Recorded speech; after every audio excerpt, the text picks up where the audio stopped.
I believe that George Henry White is one of the most understudied and underappreciated political figures in United States history. He understood Black aspiration because he understood it because he had lived it. He is always, in his darkest moment, he's an optimist. You can do it!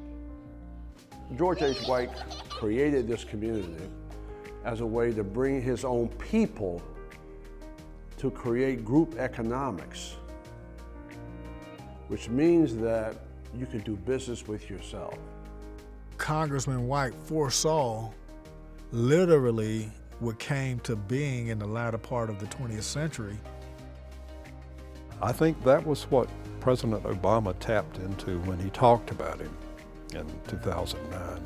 And at the end of an inspiring farewell address, the gentleman from North Carolina said, "This, Mr. Chairman, is perhaps the Negro's temporary farewell to the American Congress.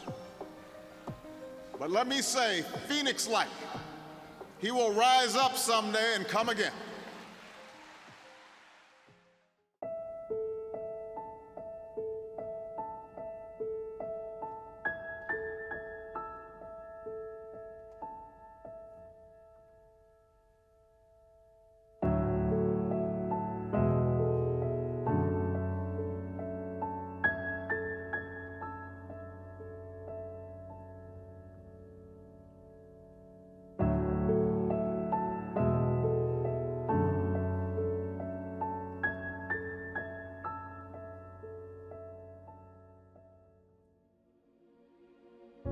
He uses his last address in Congress to remind his fellow congressmen that what has happened in North Carolina is not only unconstitutional, but he's reminding them that this will not last, this will not stand.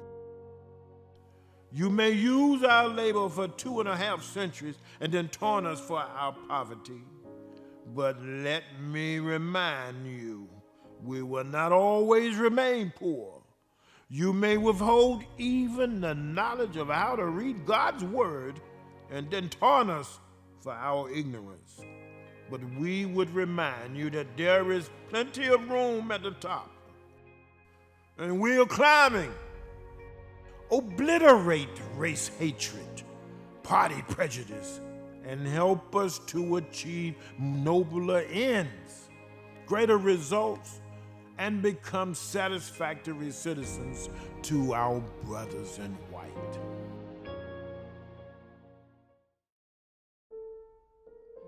George White was born in 1852 in Bladen County to a father of white, black, and Indian ancestry.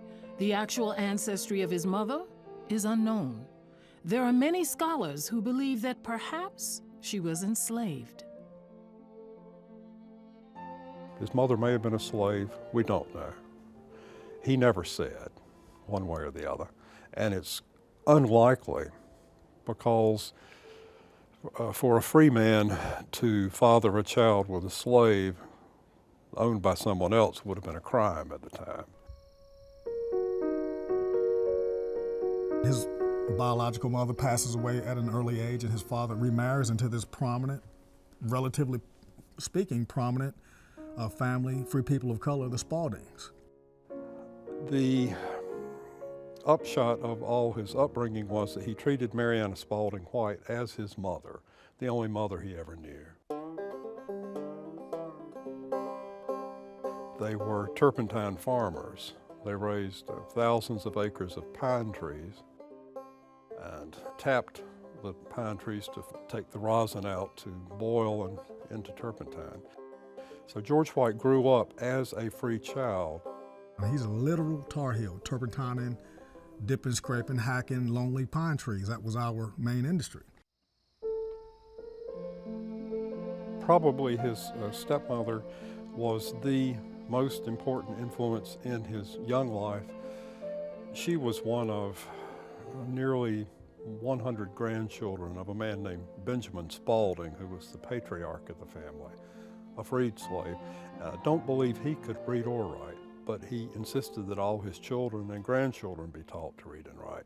These folks are wholesale behind education as a platform to come out of slavery, not only for free people of color, but for everyone.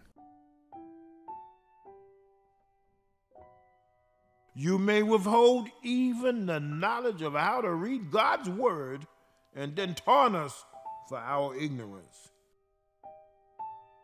He is able to receive an education. That's rare because this is before the Civil War. Being free, his family would have paid for him to go to a private institution to receive any type of training in literacy, any type of training in math, and he receives that training.